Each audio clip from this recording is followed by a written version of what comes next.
the Gentlementor. As an audience member, Okay. it's hysterical.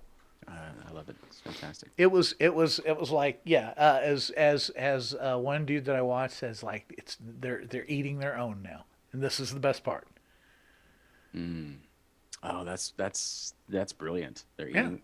We're eating our own. We When you because keep moving that goalpost and you keep jacking that standard, nobody can live up to it. Mhm. I just think it's amusing. That'll preach. That'll preach. No, it's all very amusing. It's all fantastic. So I was listening to. I was cooking dinner tonight, and listening to the news. What pray tell did you cook? So Deborah has gotten a subscription to that HelloFresh because they send Oh, meals all ready to go. Right. And so it was this roasted chickpea tomato Mediterranean rice stuff that had some shawarma spices in it, and Man, was, that sounds was exotic. fantastic. It was delicious. So anyway, watching the news, and they were talking about booster shots. And I was like, you should get a booster shot after 6 months. And they were like, well, are we going to have to get another booster shot? Yeah, like most vaccines, we get a booster shot every year. Yeah, you're going to have to booster shot probably every year or every 6 months. Isn't that amazing? Because the vaccines that they give babies, a lot of them don't ever need boosters after, like, what, 3 years old? They Right, like you get two a or three couple. boosters? Yeah, you get a couple boosters like for polio and even chickenpox and all of those other hepatitis, whatever. You get all the shots. You get the boosters, and then you're done for life. And the only thing that's come up annually is the flu shot, and that's seasonal. You know, fall comes Right. around, like, hey, you should get your flu shot. You know, I've done that a time or two. Not a big deal, but that's been around a while. Yeah, So, exactly. And I'm- it also went through the full, like, FDA approval deal, which Right, not a rushed thing. is not great under the best circumstances. There are a lot of drugs which the FDA approved and then wound up recalling later. And lots of people Right. have died from those. Right. Lots of people. Right. So they're not perfect. But that's a better situation than, hey, we're going to change the rules and let you pass it in a week. Hey, we're going to have OSHA come in and they're going to back your play. Hey, we're going to change the definitions of what a vaccine is in all the medical literature. And it's like, I don't know. Yeah. hey, you want That's to what play? makes You want to me- play pool? You want to play pool? You like to play pool? I'd We're love gonna to play it play on. pool. We're gonna play it on basketball court. Is that cool? Wait Is that a all right? minute, no, that's not how it It's plays not. pool. But it's cool because we use footballs. Oh, okay. play- I tell you what. play I tell you pool what. on a basketball you guys, court with you footballs. guys go ahead. Let me watch the game a little bit and see how it goes, and I'll see if I'm interested in playing. It's How's gonna that? change before How's that? anybody gets on the I'm floor not- and starts. I'm not anti-basketball, football, pool. I am just hesitant right now to see Right. how it's played, and then I might kind of jump in and Just- go, hey, that looks pretty fun. It looks like it works. Looks like everybody's having a good time. Nobody's getting killed. Hey, yeah, I'm gonna play. That's my stance on Just wait basketball, until they. football, pool. Just wait until they bring the frisbees out. It'll get madcap. Yeah, okay. Oh, there's frisbees? Oh, see, Yeah. if you're changing the rules in the middle of the game, that's when I stop playing. Are you? And old man All right, brain's go for gonna it. take you on Go another for it. trip. I'm ready. Let's whirl on Put your around. Let's go. seatbelt on. You ain't got no seatbelt on. You're gonna need a seatbelt and a mask.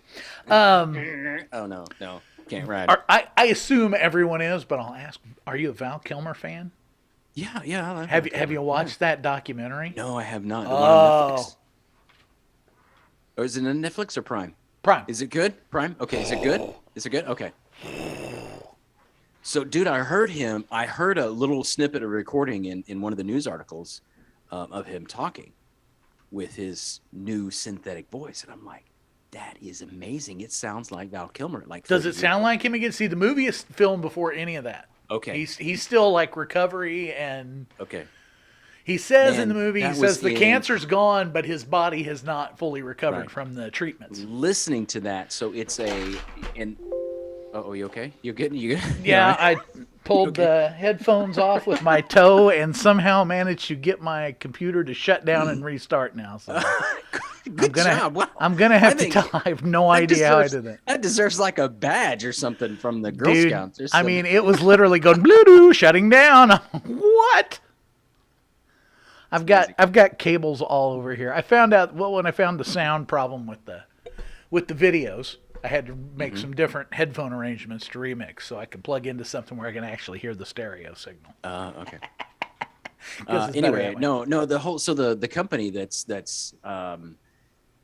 I guess launching this software, this AI software that it took like all the recorded Like every voices, known thing, and then it just every known thing that Val Kilmer has done, and process that, and then other natural speech patterns and things like that, and then combine that all together, I guess, and using that to create his voice as he actually talks. Where did you see that? Where did you hear that? Oh man, I don't know. You might go YouTube it or something. I'll It's probably Google on it there. later. I gotta see that. But it's pretty cool. That It was sounds just an amazing. audio recording. It But was just an audio recording. But still, yeah, it's like I'm listening to it and I'm going, wow, that's amazing. That documentary, man. Okay, I'll have to check that out. It's deep. He's a deep guy, which I always Really? kind of knew that he was. Yeah. Very, very comes from very spiritual background and not like. See, and I I mean, don't know too he's much about Christian him. Science, but that's why he's in the situation he's in. I don't know that much about him. I mean, I of course, Top Gun. I'm a big fan of Top Gun. No, I didn't know anything, but I love him. And What was so, there's a few other things that he was in. That one, Tombstone, Batman. oh yeah, Tombstone. Oh, yeah, and he made a pretty good Batman. Yeah, and he's Yeah, our he hated Huckleberry. it, but yep.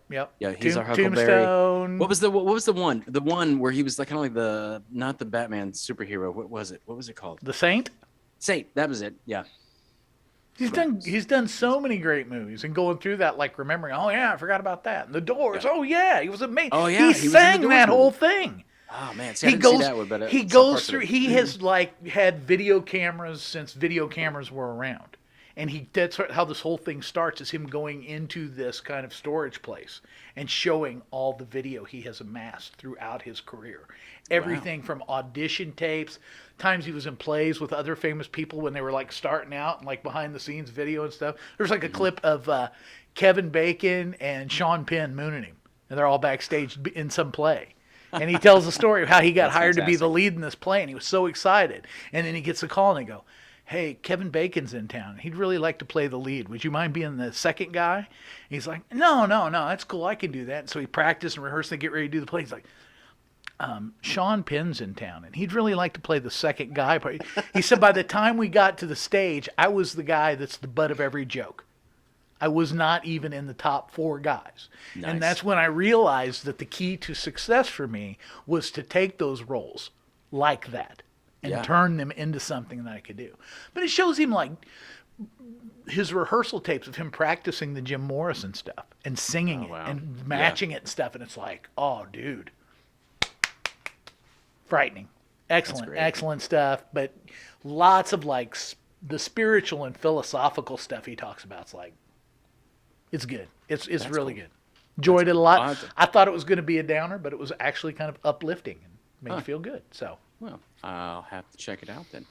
How long is it? recommend How It long do I have is- to commit? it's hour and a half, hour and 40 movie length. Okay. All right. So it's a wee bit of a Now, Okay. if you're looking for something a little lengthier and bingey that you can watch with the wife, we started a new thing last night. Okay. My Go for it. my nephew, who's here, Mm-hmm. recommended this thing to me. I had never heard of it. It's called Relentless. And it's kind of like, I don't know if you ever watched Netflix had the something about a murder thing about the guy. It was like a 6-part series, and they kind of go behind the scenes and show what really happened, or try to figure out what happens. One of those kind of things. But this thing happened in Hannibal. Oh. And we're halfway True, through. based man. on true events? Yeah. And okay. not in the distant past. This is just a few years ago. I hadn't heard about this. Oh, okay. We're halfway through it. I was prepared to watch the entire thing last night when I thought it was 4 episodes. We got through 3, and they came on and go, and then our next 3 episodes, and I'm like, that's going to be 2 nights. But I'm finishing it tonight because I want to know what happens. Nice. Okay. It is like making a murderer mixed with catfish and a bunch of other like rednecky weird stuff. It's just like, oh man, this is dank. And it's weird because I'm like, that's my hometown. I'm like, Yeah. everywhere they go, I'm like, I know where this. He knows like the family. He was at their house for Thanksgiving one year. Oh, wow. Yeah, crazy. yeah. It's a wild ride, man. The first episode is a wild ride, and it will lock you in if you start it. I will warn you. Okay. Relentless. Relentless. It's on Relentless. Discovery Plus or whatever it is. Okay. I have got the that. free trial to watch it, but Okay. so I don't you- have that. you We're get- gonna get get rid you- of. I think we're getting rid of satellite. And we're gonna get like Discovery Plus and I think that's the only thing we're going to get in exchange, and then we'll have everything we need, I think.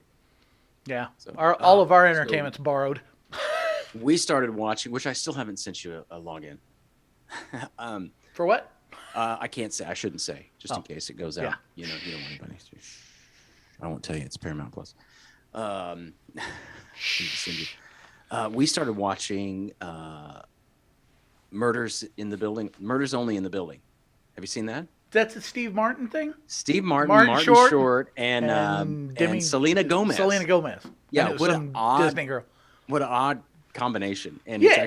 it's actually pretty good. I've heard people say it's good. I saw it. I haven't seen it, but I'm aware of Yeah. it. And it looks like that was weird. But Yeah. Steve Martin and Martin Short together is hard to beat. For my money. Oh, absolutely. You put those two in, I'll watch anything you put those Yeah. guys in. Probably. And I'll take just Steve Martin. I was a huge Steve Martin Sure. fan as a kid. Sure. Arrow in the head, Steve Martin. You know, the classics. And then Three Amigos, of course. Sure. And then the other thing we started watching was the Jack Ryan series, the Tom Clancy Jack Ryan. Yeah, with yeah. John Krasinski or whatever it's from The Krasinski. Office. Yeah, really good. It kind of reminds me of 24. Really? Yeah. Huh. So there's only 2 seasons. We got through the first season. It was a lady at the office in my office was like, "Hey, you like the Jack Bauer and all this stuff? You should try it." I was like, I do like the movies." And I was telling her about the movies. She didn't even know. She loves the series. And I was like, "Well, you know, Chris Pine played him. You know that Ben Affleck played him, and you know, as well as what's his name? Harrison Ford. And then Alec Baldwin did. Alec one, Baldwin didn't in Hunt for Red October. Yeah. And she was like, "I didn't know those were Jack Ryan." "Oh, yeah, those are Jack Ryan movies. They're all the character of Jack Ryan." She goes, "I didn't know that." So she's got to go back and watch. And who is all of it? them. Who is it? Wrote Jack Ryan? The stuff. Tom Clancy. Tom Clancy. Yeah. And then I'm trying to think who's the other guy. John. Is it Grisham? Yes. That writes. Yes. He does more like law and. It's more and- law, and legal, courtroom stuff. mystery things. He yeah. wrote. I don't know if you've ever seen Christmas with the Cranks. Is based Yes, I have. it's based on a short story that he wrote. Really? I Yeah. didn't know that. Yeah, I had didn't no realize that. idea. Huh. Yep. That That's- was Tim Allen, right?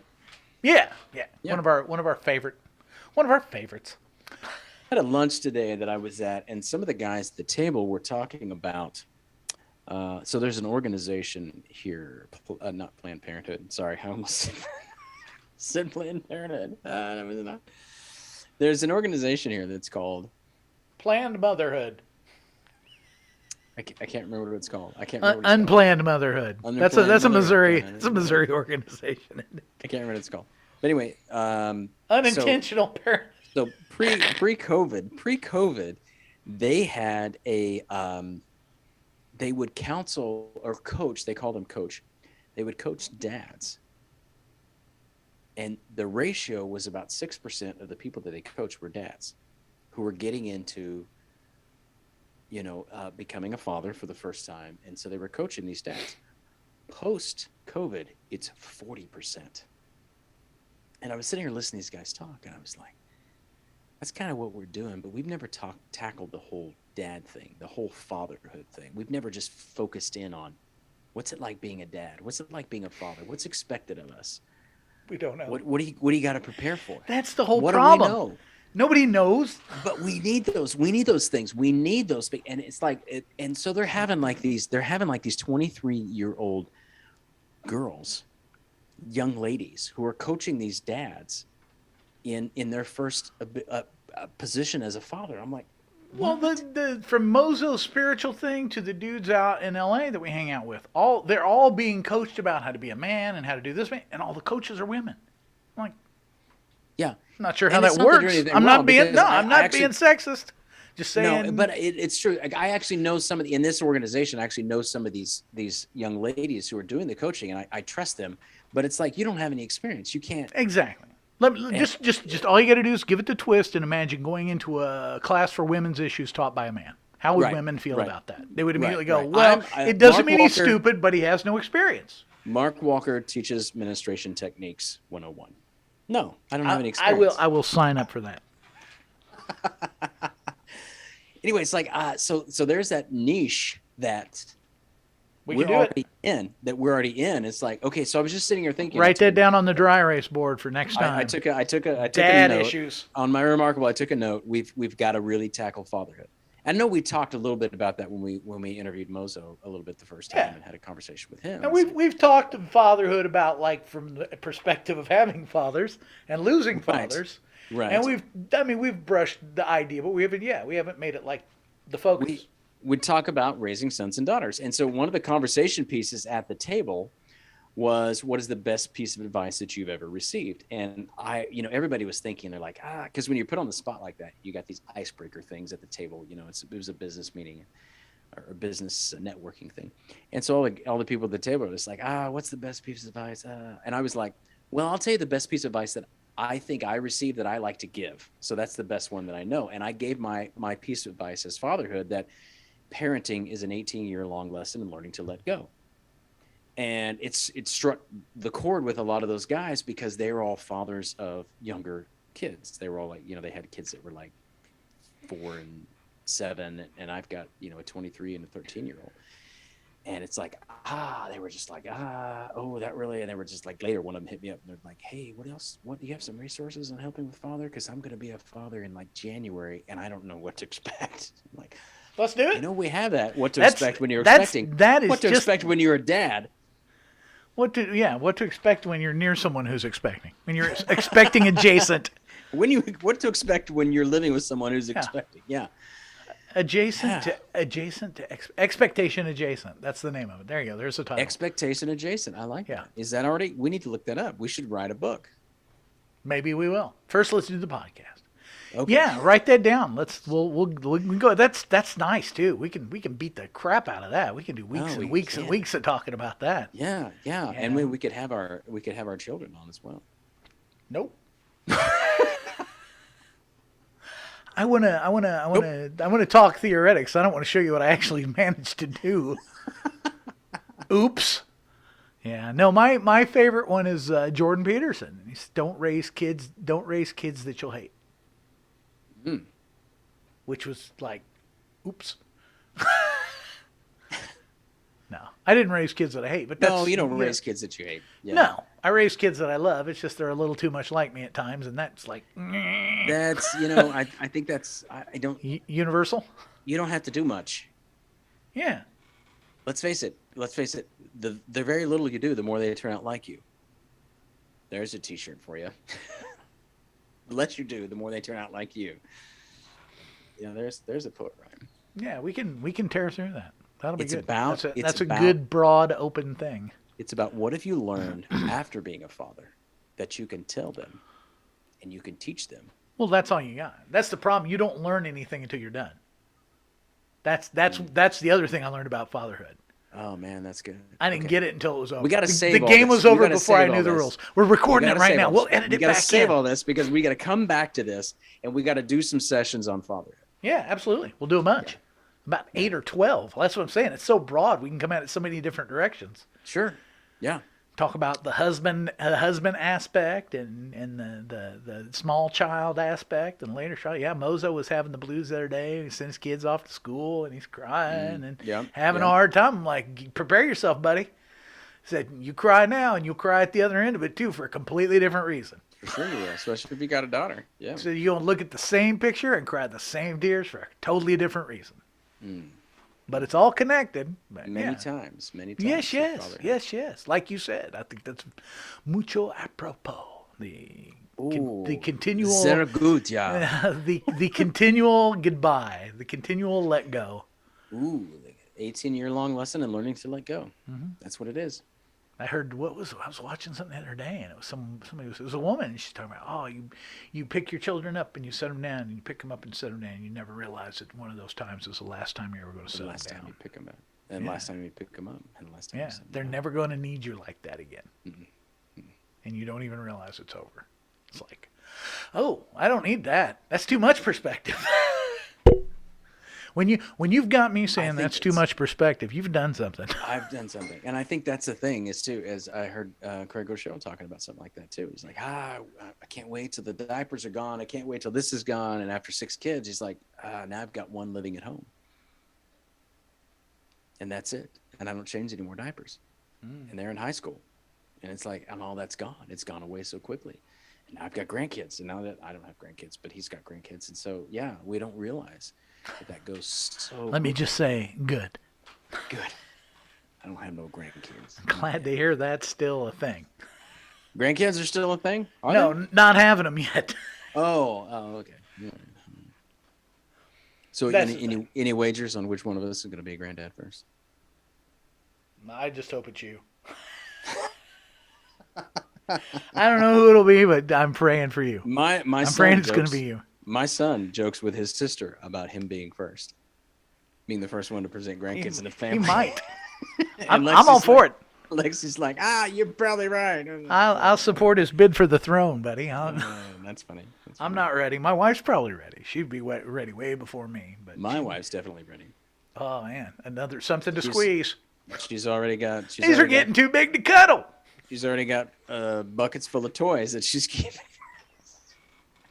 We ain't quite that far. I'm waiting for when I start seeing oh look, I found this little onesie that says then I'm nervous. Yeah. For sure. Yeah. I don't think we're in that ballpark yet. I certainly hope not. I'm not ready. I'm not ready for that. No. I'm still enjoying my fourth childhood. Yep. It'll be fine when it happens, but I ain't no rush. I'm not either. I got no biological clock.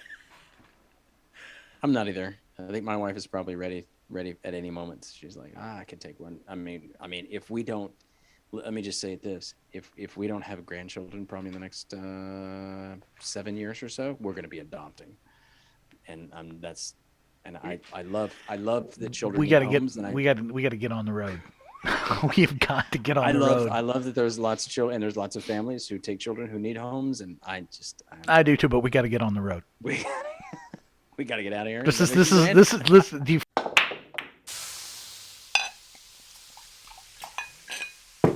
The Gentlementor.